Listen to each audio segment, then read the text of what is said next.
Hi friends, welcome to my channel. ಎಲ್ಲರೂ ಹೇಗಿದ್ದೀರಾ friends? ಬನ್ನಿ, ಇವತ್ತು ನಾನೊಂದು ಟೇಸ್ಟಿಯಾದಂಥ ಒಂದು ಪುಡ್ಡಿಂಗು, ಅಂದರೆ ಬರೀ 4 ಇಂಗ್ರೀಡಿಯೆಂಟ್ಸ್ ಹಾಕ್ಕೊಂಡು ತುಂಬಾ ಟೇಸ್ಟಿಯಾದಂಥ ಒಂದು ಪುಡ್ಡಿಂಗ್ನ ಹೆಂಗೆ ಮಾಡೋದಂತ ಹೇಳ್ಕೊಡ್ತಾ ಇದ್ದೀನಿ. ಇದು ಹೆಂಗೆ ಮಾಡೋದಂತ ನೋಡೋಣ. ನೀವು ಫಸ್ಟ್ ಟೈಮ್ ವೀಡಿಯೋ ನೋಡ್ತಾ ಇನ್ನು ಪ್ಲೀಸ್ ಸಬ್ಸ್ಕ್ರೈಬ್ ಮಾಡಿ, ಪಕ್ಕದಲ್ಲಿರುವಂಥ ಬೆಲ್ ಐಕನ್ ಒತ್ತಕ್ಕೆ ಮರಿಬೇಡಿ ಫ್ರೆಂಡ್ಸ್. ಸಿಂಪಲ್ ಆಗಿರುವಂಥ ಪುಡ್ಡಿಂಗ್ ಹೆಂಗೆ ಮಾಡೋದಂತ ನೋಡೋಣ ಬನ್ನಿ. ಇವಾಗ ಫಸ್ಟಿಗೆ ನಾನು ಎಳ್ನೀರು ತಗೊಂಡಿದ್ದೀನಿ. ಇದನ್ನು ನಾನು ಇವಾಗ ಓಪನ್ ಮಾಡಿ ಇದನ್ನು ನೀರು ಬೇರೆ ಆಮೇಲೆ ಗಂಜಿ ಬೇರೆ ಸಪ್ರೇಟ್ ಮಾಡ್ಕೊಡ್ತೀನಿ. ಇವಾಗ ನಾನೊಂದು ಬೌಲ್ ತಗೊಂಡಿದ್ದೀನಿ, ಸಣ್ಣ ಪಾತ್ರೆ. ಇದಕ್ಕೆ ನಾನಿವಾಗ ಅಗರ್ ಅಂದರೆ ಚೈನಾ ಗ್ರಾಸು ಇದು 2 ಪ್ಯಾಕೆಟಷ್ಟು ತಗೊಂಡಿದ್ದೀನಿ. ಇದನ್ನು ನಾನಿವಾಗ ಕಟ್ ಮಾಡಿಕೊಂಡು ಇವಾಗ ಈ ಬೌಲಿಗೆ ಹಾಕ್ತಾಯಿದ್ದೀನಿ. ಸಣ್ಣ ಪೀಸು ಮಾಡಿಕೊಂಡು ಹಾಕ್ಕೋಬೇಕು. ಇವಾಗ ಕಟ್ ಮಾಡ್ಕೊಂಡೆಲ್ಲ ಹಾಕ್ಕೊಂಡಿದ್ದೀನಿ ನೋಡಿ. ಇವಾಗ ನಾನು ಟೆಂಡರ್ ಕೋಕೋನಟ್ ನೀರು ಬರುತ್ತಲ್ವ, ಎಳ್ನೀರಿದ್ದು ನೀರು, ಅದನ್ನು ನಾನಿವಾಗ ಇದು ಹಾಕ್ತಾಯಿದ್ದೀನಿ. ಚೈನಾ ಗ್ರಾಸು ಮುಳುಗುವಷ್ಟು ನೀರು ಹಾಕ್ಕೊಂಡು ಇದನ್ನು ಒಂದು 10 ನಿಮಿಷ ಈ ಥರ ನಾನಿವಾಗ ನೆನೆಯೋಕ್ಕೆ ಬಿಡ್ತಾಯಿದ್ದೀನಿ. ಒಂದು 10 ನಿಮಿಷ ಬಿಡಬೇಕು ಇದು. ಆವಾಗ ನಾವಿದು ಬಾಯ್ಲ್ ಮಾಡುವಾಗ ಒಂದು ಪೀಸು ಇಲ್ದಂಗೆ ಕ್ಲೀನಾಗಿ ಇದು ನೀರು ಥರ ಮೆಲ್ಟ್ ಆಗುತ್ತೆ. ಇವಾಗ ನಾನು ಎಳ್ನೀರು ಗಂಜಿ ತಗೊಂಡಿದ್ದೀನಿ. ಇದನ್ನು ನಾನು ಕ್ಲೀನ್ ಮಾಡಿಕೊಂಡು ಇಟ್ಕೊಂಡಿದ್ದೀನಿ ನೋಡಿ. ಇವಾಗ ನಾನು ಇದಕ್ಕೆ ಒಂದು ಮಿಕ್ಸಿ ಜಾರ್ ತೊಗೊಂಡಿದ್ದೀನಿ. ಈ ಮಿಕ್ಸಿ ಜಾರಿಗೆ ಎಲ್ಲನ ಹಾಕೋಕೆ ಹೋಗ್ಬಾರ್ದು, ಅರ್ಧದಷ್ಟು ಹಾಕ್ಕೋಬೇಕು ಎಳ್ನೀರು ಗಂಜಿ. ಈ ಗಂಜಿಗೆ ನಾನಿವಾಗ ಒಂದು 3 ಸ್ಪೂನಷ್ಟು ನಾನಿವಾಗ ಫ್ರೆಶ್ ಕ್ರೀಮ್ನ ಹಾಕ್ತಾಯಿದ್ದೀನಿ. ಇದಕ್ಕೆ ನೀರೇನೋ ಹಾಕದಂಗೆ ಗಟ್ಟಿಯಾಗಿ ಇದನ್ನು ಗ್ರೈಂಡ್ ಮಾಡ್ಕೋಬೇಕು. 3 ಸ್ಪೂನಷ್ಟು ನಾನಿವಾಗ ಫ್ರೆಶ್ ಕ್ರೀಮ್ ಹಾಕ್ಕೊಂಡು ಆಮೇಲೆ ಇದಕ್ಕೆ ಒಂದು 5 ಸ್ಪೂನಷ್ಟು ನಾನಿವಾಗ ಶುಗರು ಅಂದರೆ ಸಕ್ಕರೆನ ಹಾಕ್ತಾಯಿದ್ದೀನಿ. ಹಾಕ್ಕೊಂಡು ಇದನ್ನು ಸ್ಮೂತ್ ಪೇಸ್ಟ್ ಮಾಡ್ಕೋಬೇಕು. ಫೈನ್ ಆಗಿರುವಂಥ ಒಂದು ಪೇಸ್ಟನ್ನ ಮಾಡ್ಕೊಳ್ಳಿ. ನೀರೇನು ಹಾಕೋಕ್ಕೆ ಹೋಗಬೇಡಿ, ಬರೀ ಸಕ್ಕರೆ ನೀರು ಬಿಡುತ್ತೆ, ಸಾಕಾಗುತ್ತೆ ಅದು. ಇವಾಗ ನಾನೊಂದು ಬೌಲ್ ತೊಗೊಂಡಿದ್ದೀನಿ. ಈ ಬೌಲಿಗೆ ಸೋರಿಸುವ ಪಾತ್ರೆ ಬರುತ್ತಲ್ಲ, ಸೋರಿಸೋದು, ಅದರಲ್ಲಿ ಸೋರಿಸ್ತಾ ಇದ್ದೀನಿ. ಇದರಲ್ಲಿ ಎಳ್ನೀರು ಚಿಪ್ಪೆಲ್ಲ ಇರುತ್ತಲ್ವ, ಅದರ ಕಾಯಿ ಚಿಪ್ಪೆಲ್ಲ ಅದೆಲ್ಲ ಇದು ಈ ಥರ ಸೋರಿಸ್ಕೊಂಡ್ರೆ ಎಲ್ಲ ಮೇಲ್ಗಡೆ ಉಳಿಯುತ್ತೆ. ಅದಕ್ಕೋಸ್ಕರ ಕ್ಲೀನಾಗಿ ಒಂದು ಸ್ಮೂತಾಗಿರುವಂಥ ಪೇಸ್ಟ್ ಸಿಗುತ್ತೆ, ಅದಕ್ಕೋಸ್ಕರ.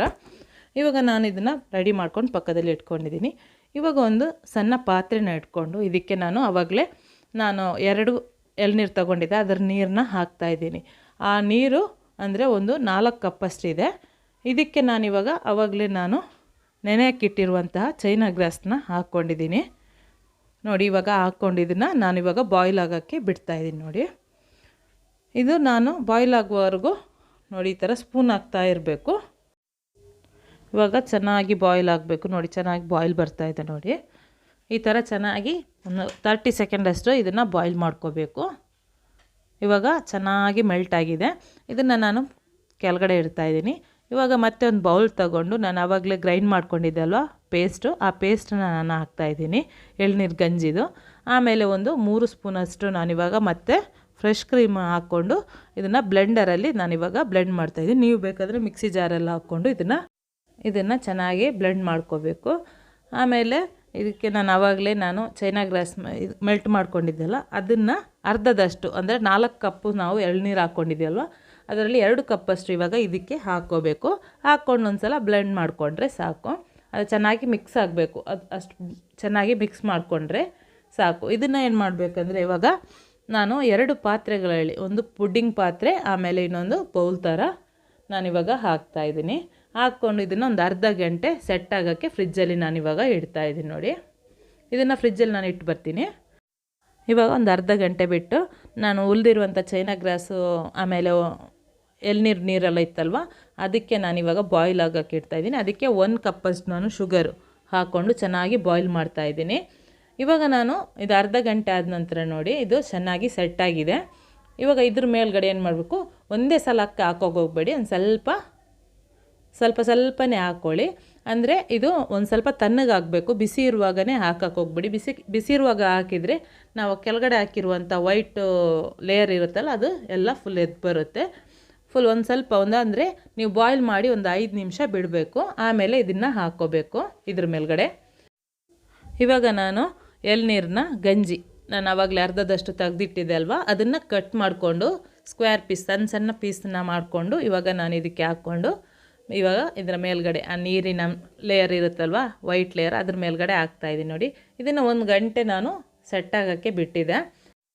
1 ಗಂಟೆ ಸೆಟ್ಟಾದ ನಂತರ ನೋಡಿ ನಾನು ಇವಾಗ ತೆಗೆದು ಇದನ್ನು ಕಟ್ ಮಾಡಿ ತೋರಿಸ್ತಾ ಇದ್ದೀನಿ. ಕರೆಕ್ಟಾಗಿರುವಂಥ ಲೇಯರು ಮತ್ತು ಕರೆಕ್ಟಾಗಿ ಪುಡ್ಡಿಂಗ್ ಹೆಂಗೆ ಬರುತ್ತೆ ಹಂಗೆ ಕರೆಕ್ಟಾಗಿರುವಂಥ ಒಂದು ಪುಡ್ಡಿಂಗ್ ರೆಡಿ ಆಯಿತು. ನೀವು ಮನೆಯಲ್ಲಿ ಒಂದು ಸಲ ಟ್ರೈ ಮಾಡಿ ನೋಡಿ, ತುಂಬಾ ಟೇಸ್ಟಿಯಾಗಿ ಸಿಂಪಲ್ಲಾಗಿ ಮಾಡ್ಕೋಬೋದು, ಈಸಿಯಾಗಿ ಕೂಡ ಇದೆ.